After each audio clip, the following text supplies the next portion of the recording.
The first time my boss said it, I actually laughed. Because that's what you do when you're on a job site and the guy signing your hours decides to turn you into a punchline.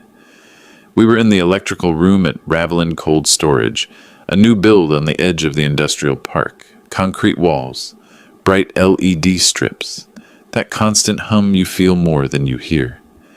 The air smelled like dust, metal, and the faint burn of plastic from someone's heat gun.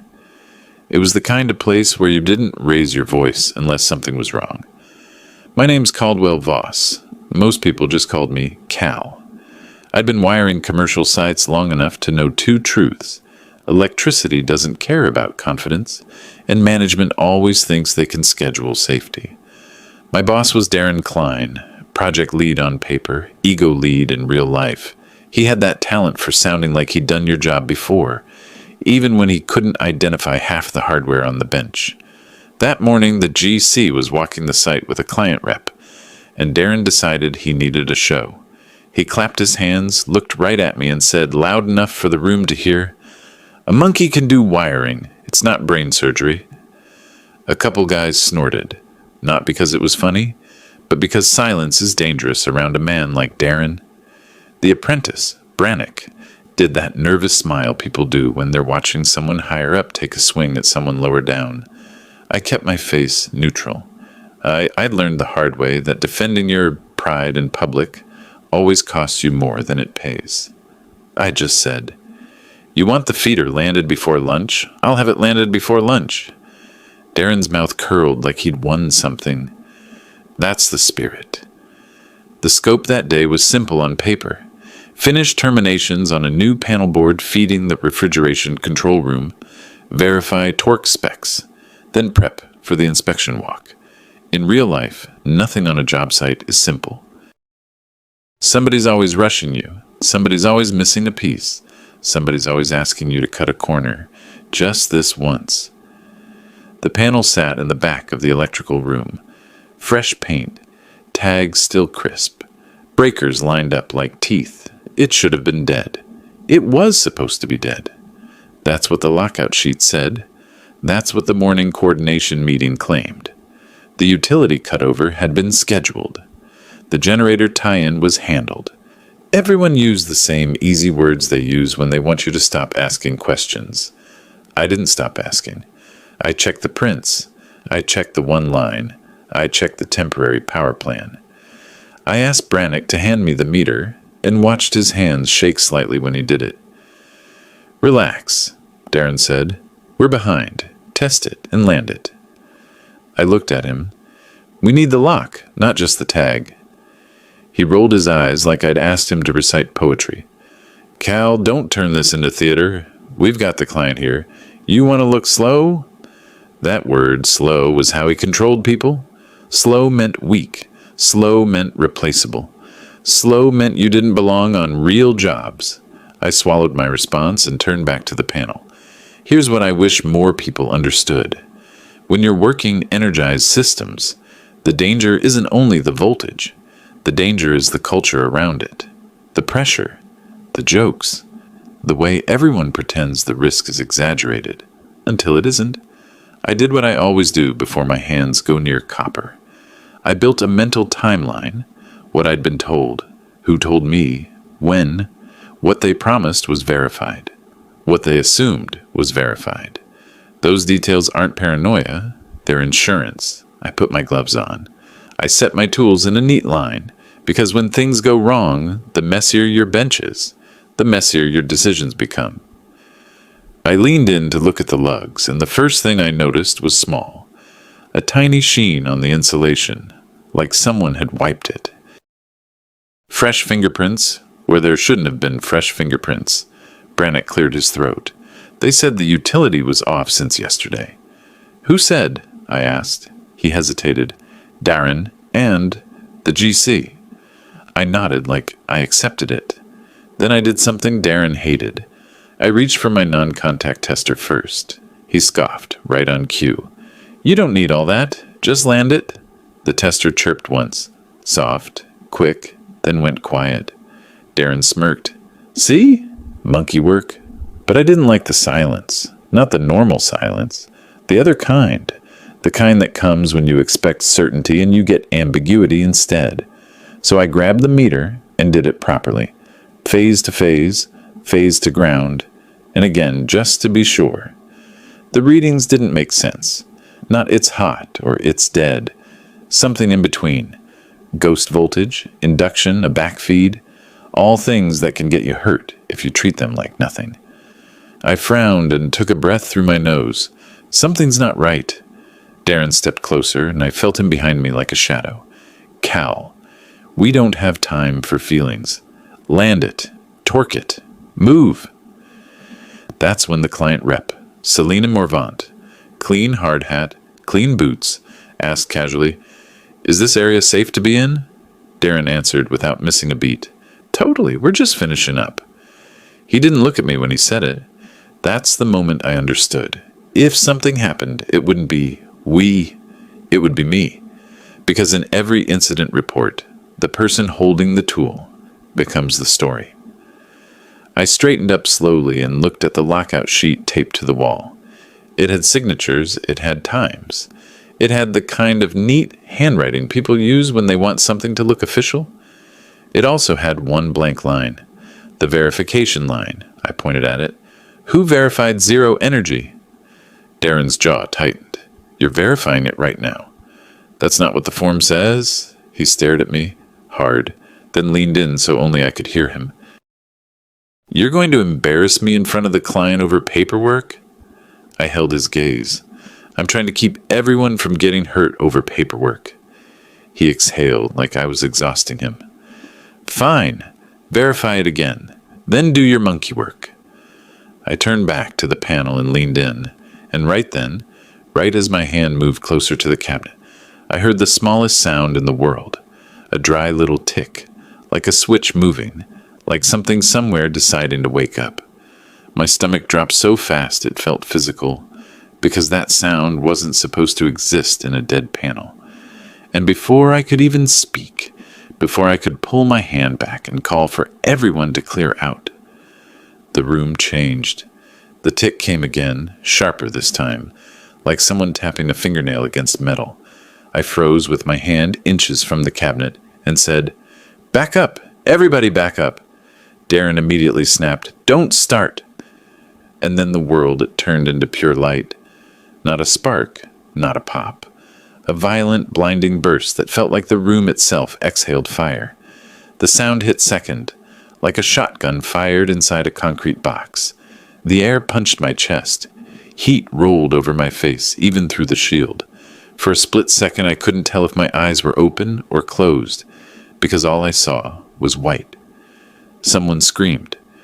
I think it was Brannick. I stumbled backward, one hand out, feeling for the wall, trying not to trip over conduit scraps and tool bags. The smell was instant. Burnt insulation, hot metal, that sharp chemical sting that tells you something melted that should never melt. "Power!" I yelled. "Kill the power!" The arc didn't last long in real time, but it felt endless. 10 seconds of chaos is more than enough when electricity is looking for a path. And when it finally stopped, the silence was worse than the blast. The LEDs overhead flickered like they were deciding whether to die. The hum changed pitch. A breaker somewhere clicked, then another.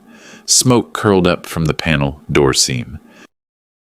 The client rep, Celine, was on the floor against the wall, coughing, eyes wide, hands over her ears. The GC had pulled his hard hat off like it was suddenly useless. Brannick was standing, but his face looked wrong, like his brain hadn't caught up to what happened. His gloves were blackened at the fingertips. He kept opening and closing his hands like he was checking they still worked. I ran to him first, not hero stuff. Instinct. "Look at me. You burned?" He blinked fast. I don't know." I grabbed his wrist gently, turned his hands. The burns were minor, surface, scary looking, but not deep. It could have been so much worse. I'd seen arc flash injuries that changed lives in one blink. "Sit," I told him. "Sit down." Darren was still standing near the door, pale, lips slightly parted. He didn't look like a boss anymore. He looked like a guy who just realized he almost signed someone's death certificate with his mouth. For about 2 seconds, he said nothing. Then he found his voice, and it wasn't concern. "What did you do?" he barked. I stared at him. "What I didn't energize a dead panel." He pointed at me like the panel had a witness stand. "You were on it. You were the one in the cabinet." I felt anger rise in my throat, hot and immediate. Not because he was loud, because I knew this move. The faster he spoke, the faster the story became his. I took one breath and forced my tone flat.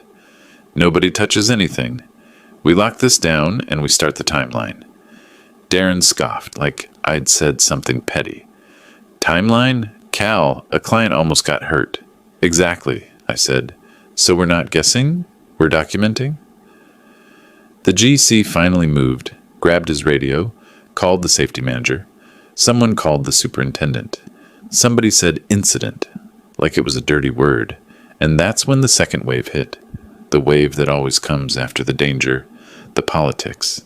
Within minutes, the room was packed. Safety vests, clipboards, phones out. People talking in that careful voice like they're already writing the email in their head. A site medic checked Brannick's hands. He was fine, shaken more than burned. Celine refused transport, but her voice trembled when she said she wanted a full explanation. Darren stepped into that gap immediately. "We'll handle it. We take safety seriously here." I almost laughed. He turned to the safety manager, Ronan Dace, and started performing. "We had proper lockout. We had tags. We had verification." I interrupted before I could stop myself. The verification line was blank. The room went quiet in a way that made my skin prickle.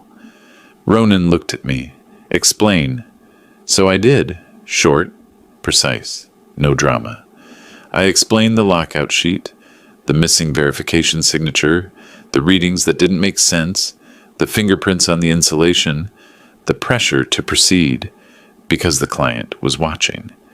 Darren's face tightened with each sentence like I was tightening a bolt on him. Ronan asked, "Who told you it was dead?" Brannick, sitting nearby, glanced up, hesitated, then said, "Darren did." Darren spun on him. "Don't put words in my mouth." Brannick's voice got small. "You said the utility was off since yesterday." Ronan raised a hand. "Enough. Everybody outside. This room is restricted."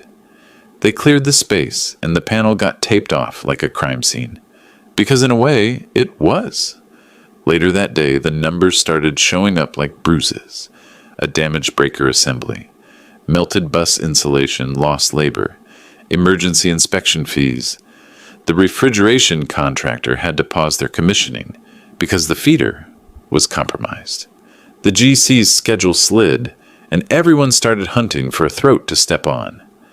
By the end of the afternoon, I heard the phrase that made my jaw clench. This incident cost us $250,000. Not, we almost hurt people. Not, we violated procedure. Just the number. Like money was the only thing that made it real. And that's when Darren tried to finish what the arc flash started. He requested a private debrief with Ronan and HR. I got pulled in at the end, like an afterthought. HR was Tamsin Quell, calm face, sharp eyes, the kind of person who can make a warning sound like concern. She slid a form across the table. "Walk us through your actions," she said. I didn't touch the paper. "Before I do that, I want the lockout sheet, the access logs for the electrical room, and the utility cutover email chain." Darren laughed, one short, ugly sound. "Access logs? This isn't a bank vault."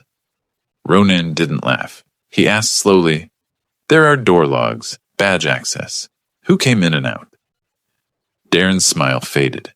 That's when I realized something I hadn't fully said out loud yet. This wasn't just a mistake. Somebody had energized that panel, or let it be energized, or ignored a backfeed possibility because it was convenient. And now, the easiest path for them was simple. Paint me as the overconfident electrician who messed up a routine termination. Tamsin folded her hands. "Cal, we're trying to understand how your work contributed." I looked her straight in the eye. My work contributed by refusing to pretend this was normal. The room stayed still. Then Darren leaned forward, voice low and controlled, different from his job site bark. "You always do this," he said. "You always slow things down with procedures. And now look." I felt the injustice of it so sharply it almost made me shake. He had mocked safety, pressured the pace, dismissed the paperwork. Then the moment the fire happened, he tried to hand me the match. I stood up. "Send me the incident report draft before you file it." Tamsin blinked. "That's not typical." "I don't care," I said. "If my name is anywhere near this, I'm not finding out what you wrote after it's already official." Ronan watched me for a long second, then said, "You'll get it." Darren's eyes narrowed like he'd just met a version of me he didn't like. As I walked out, I passed the electrical room again. The tape was still there. The air still smelled faintly burnt. The panel sat behind the barrier like a warning. And I knew, deep down, that what came next wouldn't be about the arc flash. It would be about the story they were going to tell afterward, and whether I'd let them tell it without me. By the next morning, the job site didn't feel like a job site anymore. It felt like a courtroom hallway. People talking softly, eyes sliding away the moment I looked up. Everyone pretending they weren't choosing sides. Brannick didn't show up. I didn't blame him. A kid gets his hand singed and hears 250,000 in the same sentence. And suddenly, work isn't just work, it's survival. I parked, sat in my truck for a minute, and did what I always do when I can feel the ground shifting under me. I rebuilt the timeline. Who said the utility was off? When the lockout sheet was signed? Who had access to that room? Who benefited from rushing it? Because I could already feel the shape of the story they wanted. Not management pushed unsafe work. Not procedure wasn't followed. No, something cleaner. Experienced electrician got complacent. And the scary thing was, that story sounded believable to people who weren't there. Inside the trailer, HR had printed a preliminary incident summary. It was sitting face down on the conference table like it was fragile. Tamsin Quell was there again, Ronan Dace, Darren Klein, and two new faces I hadn't met, corporate safety and corporate legal, flown in like the arc flash was a plane crash. Corporate safety was Mailer Strake. Thin, precise, didn't blink much. Corporate legal was Junia Sorn. Polite voice, cold eyes, a notebook open but never quite writing. Mailer slid the paper toward me without making it dramatic. I turned it over and read the first two lines. Incident likely caused by improper termination procedure resulting in arc event. Likely caused by improper termination. They had typed my guilt into existence before they asked a single real question. I looked up. This is not accurate. Darren spread his hands like a man trying to be reasonable. It's preliminary. It names a cause, I said. That's not preliminary. That's direction. Junia's voice was calm. We have to document what appears most probable. I tapped the blank space under verification signature on the lockout sheet photocopy attached to the packet. Then document this. Mailer glanced at it, expression unreadable. Verification can be verbal. No, I said. Verification is verification. The entire point is that nobody has to trust anyone's memory. Darren leaned back in his chair, watching me like I was performing for them. Cal, you're making this bigger than it is. I almost laughed again. Almost. Because it was already bigger. The arc flash hadn't just burned equipment. It had created fear. And fear makes people protective. And protective people don't look for truth. They look for distance. Ronan cleared his throat. We pulled badge access. That snapped the room into a new kind of quiet. He turned the laptop so everyone could see. A simple list. Times, names, door entries. The electrical room had a reader. The GC had installed it after tools kept walking off-site. Everyone had pretended it was just a theft deterrent. Until now. Ronan pointed at the screen. The room was accessed late afternoon the day before, after the coordination meeting. Darren's face didn't move, but something behind his eyes tightened. By who? Ronan scrolled. Several people. GC refrigeration contractor. And you. Darren blinked once. I was checking progress. Ronan's finger moved down. And then again, later, after hours. Darren's jaw set. That wasn't me. I kept my voice even. It was your badge. Junia finally wrote something.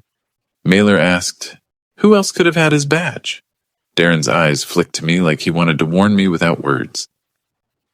Badges get scanned, guys leave them around. That's not normal, I said.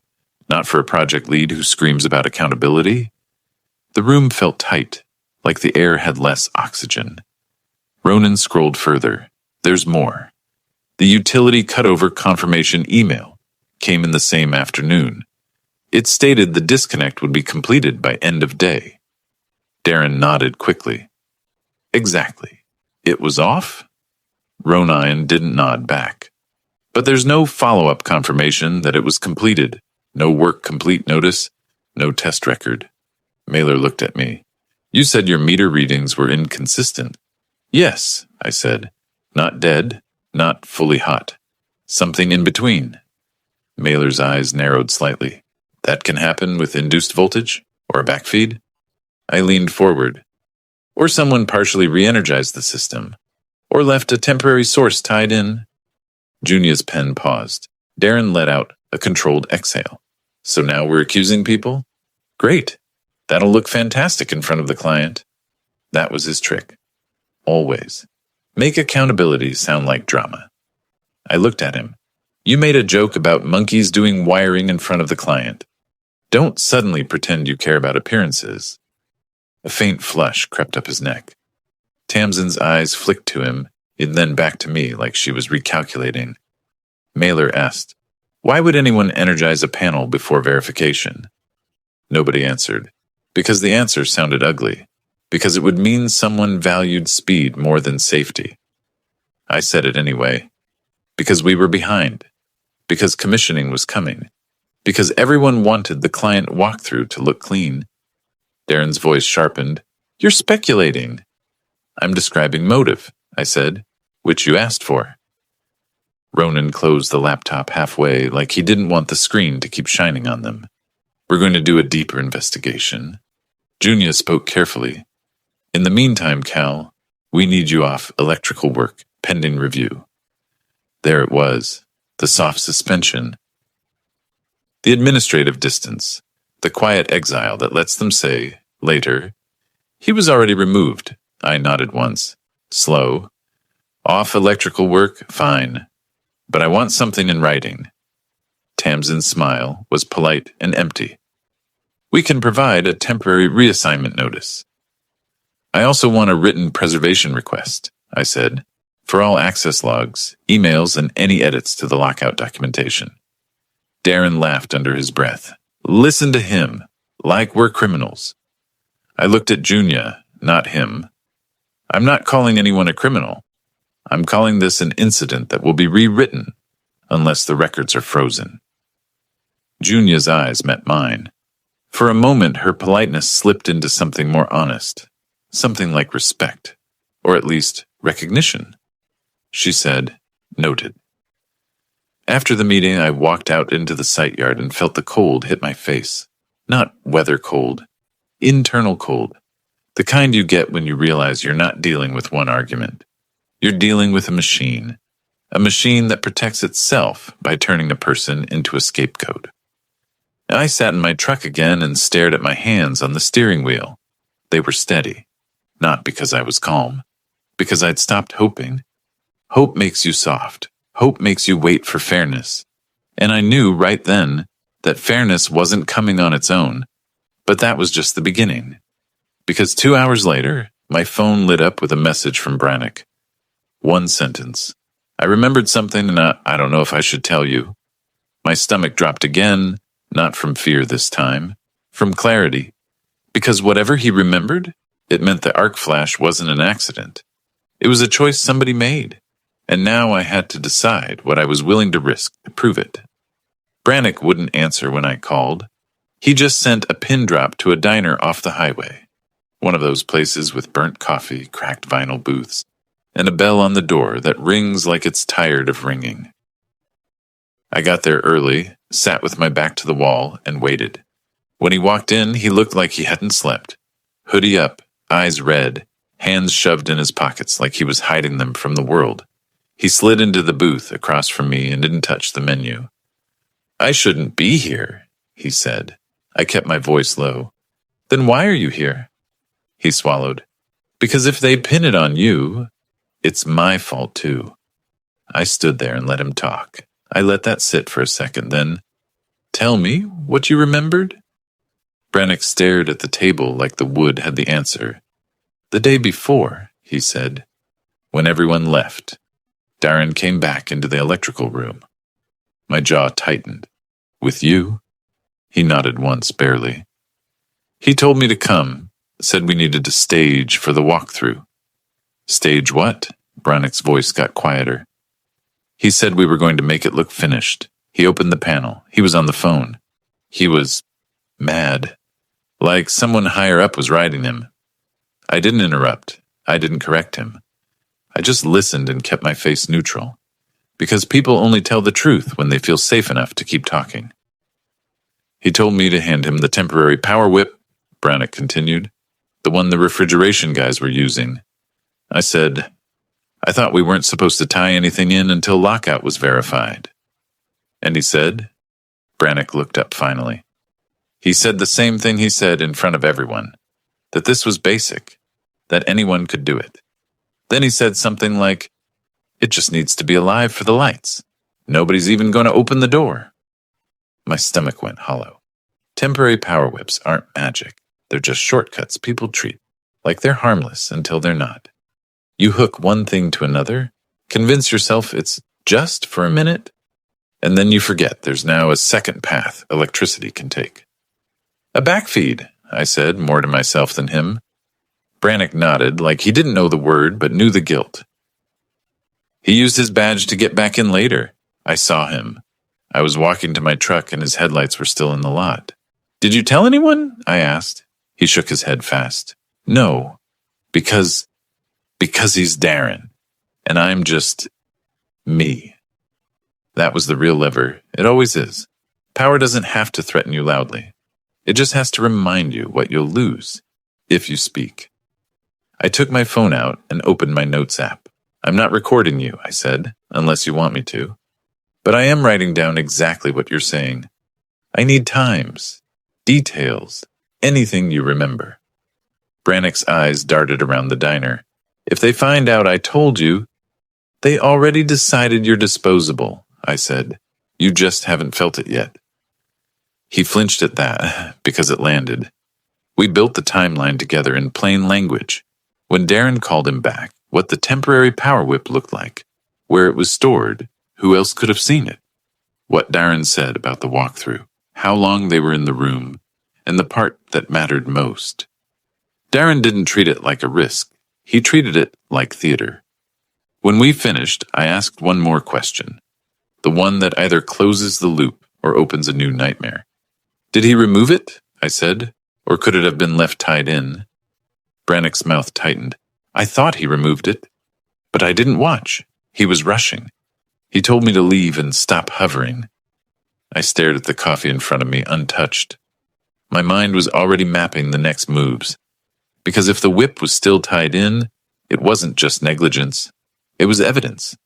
And if it wasn't still tied in, there was still evidence somewhere. Emails, access logs, the refrigeration contractor's temporary power plan, their work order history, their own photos. Contractors document everything now, especially anything temporary, because temporary causes lawsuits. I paid the check and walked Brannick out to his car. "Here's what's going to happen," I told him. "They're going to call you. They're going to act like they care. Then they'll suggest you misremembered. They'll offer you a clean way out. Blame confusion, blame stress, blame me." Brannick's face twisted. "What do I do?" "You tell the truth once," I said. "The same way every time." He nodded, but his eyes were still scared.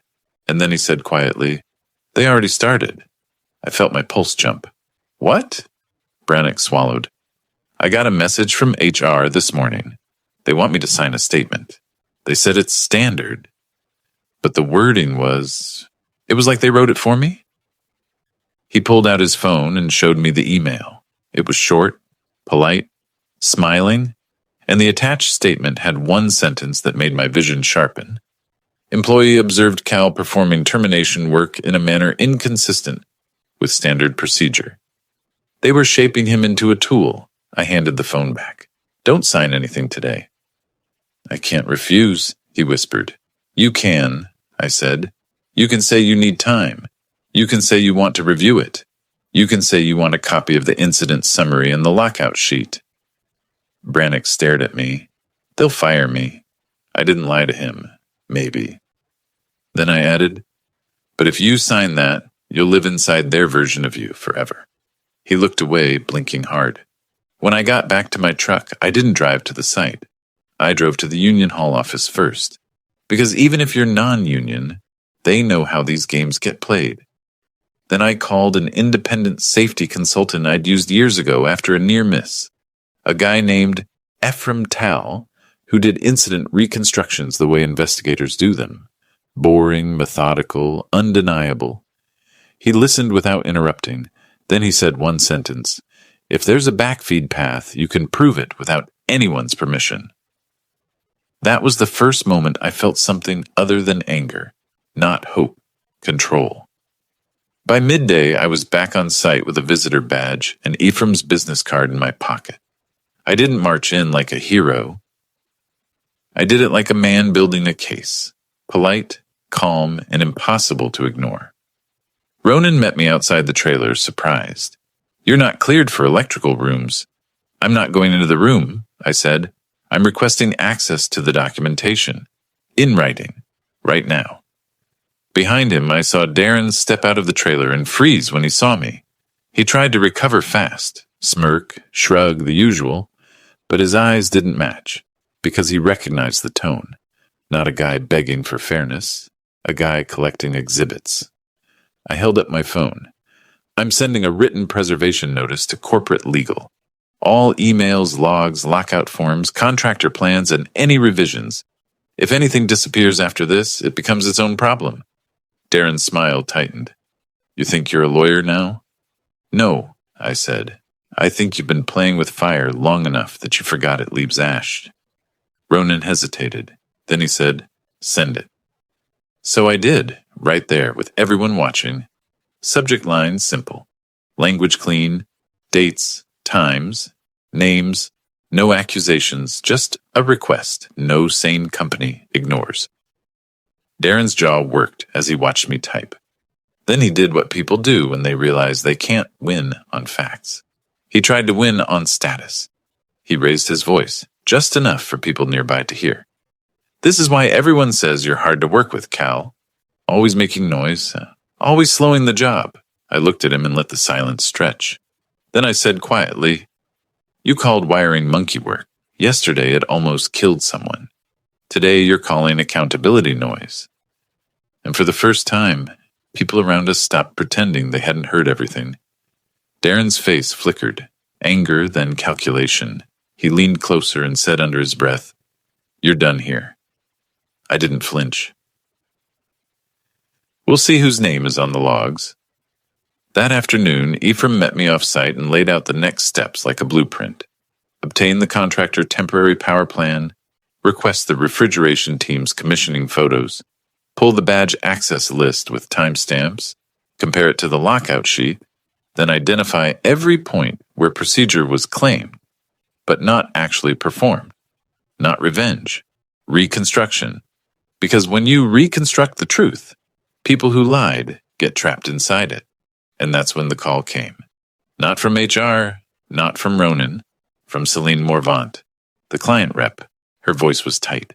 Cal, I was told you refused to follow instructions and caused an arc event. I kept my tone steady. That's not what happened. There was a pause, then she said, I believe you, because I saw your face when it happened, and because someone else just sent me photos from the day before. My hand tightened on the phone. What photos? Celine exhaled slowly. Panel door open, temporary whip visible, and Darren Klein standing there, smiling like it was a normal Tuesday. The chaos didn't start with yelling, it started with proof. When something goes wrong at work, the first battle isn't truth, it's narrative. If you don't build your timeline, someone will build it for you. Logs, emails, and photos don't get tired, don't get scared, and don't misremember. And once the record exists, power has to negotiate with it. Celine forwarded the photos while we were still on the call. 3 images, time-stamped, taken from a contractor's phone, probably meant as progress shots, the kind people take to prove they were on schedule. In the first, the panel door was open. In the second, the temporary power whip was visible, looped exactly where it shouldn't have been. Like an afterthought somebody expected no one to inspect. In the third, Darren Klein was standing in frame with his hard hat tilted back, smiling like a man posing next to a finished kitchen remodel. I sat in my truck and stared at my screen until my eyes felt dry. Because that was it. Not a theory, not a vibe, not a he said, she said. A backfeed path documented before the incident. A decision documented before the damage. A man documented before he rewrote the story. Celine's voice stayed tight. Corporate is telling me you were careless. I wasn't, I said. But they're going to keep saying it until they can't. There was a pause. Then, I want you in the room when they explain this to us. I didn't celebrate. I didn't gloat. I just said, send the photos to corporate legal and copy safety. If anyone asks you why, tell them it's for your incident file. Already done, she said. When that call ended, I didn't drive back to the site. I did something more important. I created a clean folder on my phone and laptop. Inside it, I saved everything in one place. The lockout sheet photo, the badge access list Ronan showed us, my written preservation notice, Celine's photos, and my own notes. Time-stamped, dated, factual. Then I emailed Junia Sorn directly. No accusations, no emotion, just 1 paragraph, 3 attachments, and 1 sentence that mattered. I am requesting these records be preserved unaltered for the investigation and for the client's incident file. People like Junia don't respond to anger. They respond to exposure. Within 2 hours, Ronan called me back. His voice sounded different. Less site safety. More, this just became corporate. We need you to come in, he said. Client meeting, end of day. I drove in early and waited outside the conference room. Through the glass, I could see Darren pacing like a man trying to outrun a shadow. Tamsin Quell was seated, calm as ever, hands folded, face neutral. Maylor Strake stood at the whiteboard with a marker he wasn't using. Junia sat at the far end, notebook open, expression unreadable. When Celine arrived, she didn't greet anyone with small talk. She walked in like someone who'd already lost patience. She set her phone on the table, tapped the screen, and rotated it so everyone could see the photos. I want you to explain this, she said. The room went silent so fast it felt staged. Darren looked at the phone and didn't blink.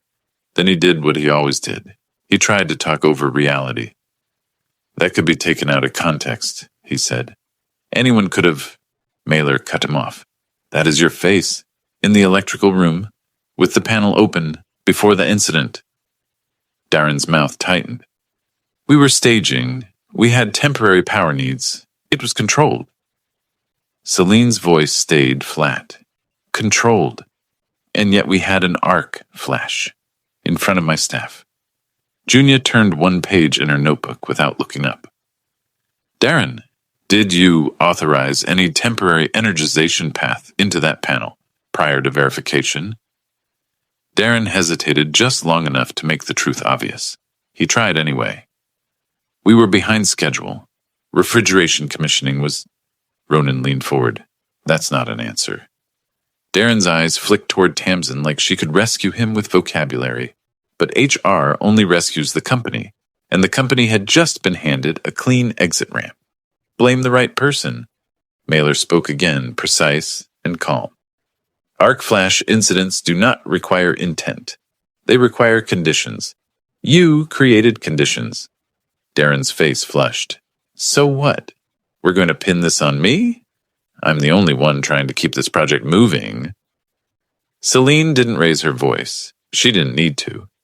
If you are in charge and you bypass procedure, then yes, she said, it's on you. And I'm not accepting a report that blames the electrician who tried to verify and asked for lockout. Then she looked at me for the first time in the meeting. Cal told everyone to back up before it happened. That saved someone. Darren stared at me like he wanted to burn a hole through my forehead, and I finally understood the real revenge in situations like this. It's not yelling. It's not humiliation. It's letting the person who mocked the rules get trapped inside the rules. Junia closed her notebook and spoke like the decision had already been made in her head. We will issue a corrected incident narrative, she said. The preliminary summary is withdrawn. We will include the photo evidence, the access logs, and the absence of verification. We will also open a disciplinary review for management procedure violations. Darren's voice went sharp. You can't. Tamsin's tone was gentle, almost kind. Darren, please stop. That sentence landed harder than shouting, because it meant HR had moved him from protected to manageable. The meeting ended with action items, not apologies. A third-party investigator, a full lockout audit, a temporary pause on commissioning, client oversight moving forward. The kind of consequences that don't look dramatic on camera, but destroy careers quietly. As people filed out, Ronan stayed behind and asked me to wait. When the room emptied, he exhaled and rubbed his forehead. You were right to ask for a preservation notice, he said. I didn't answer like a hero. I answered like a guy who'd learned the lesson the expensive way. I wasn't trying to be right, I said. I was trying to not be buried. Ronan nodded. You're cleared. Back to your role. Effective immediately. Then he added, and the kid, Brannick, he's been asked to give a statement without coaching. We're offering him support. I thought of Brannick sitting in that diner booth, terrified. Good, I said. He deserves to survive this too. 2 days later, Junio emailed me a copy of the revised incident summary. My hands didn't shake when I opened it. The language was careful, corporate, sanitized, but the core was there. A procedural failure, a violation of lockout verification, a suspected backfeed path via temporary power equipment, managerial pressure documented through witness statements and access logs. My name appeared exactly once, not as a cause, as a reporter. And then the phone rang again. This time, it was Darren. I almost didn't answer. Then I did, because closure matters, and so does hearing the truth out loud. His voice was tight, controlled, trying to sound like he still had leverage. You think you won? He said. I stayed calm. I think the timeline won. He went quiet, and when he spoke again, the arrogance was gone. They're removing me, he said. They said pending outcome, but I know what it means. I didn't gloat. I didn't call him names. I just said the one thing he deserved to hear, because it was true, and because it was the exact opposite of his monkey line. This trade isn't a joke, I said, and safety isn't theater. He hung up. A week after that, the site changed. Lockout procedures became strict overnight. Verification became real. People stopped joking in front of clients about how easy wiring is. The GC started requiring written energization permits and posting them on the wall, where everyone could see. Not because they suddenly became good people, because they got scared of evidence. And that's the part that still sticks with me.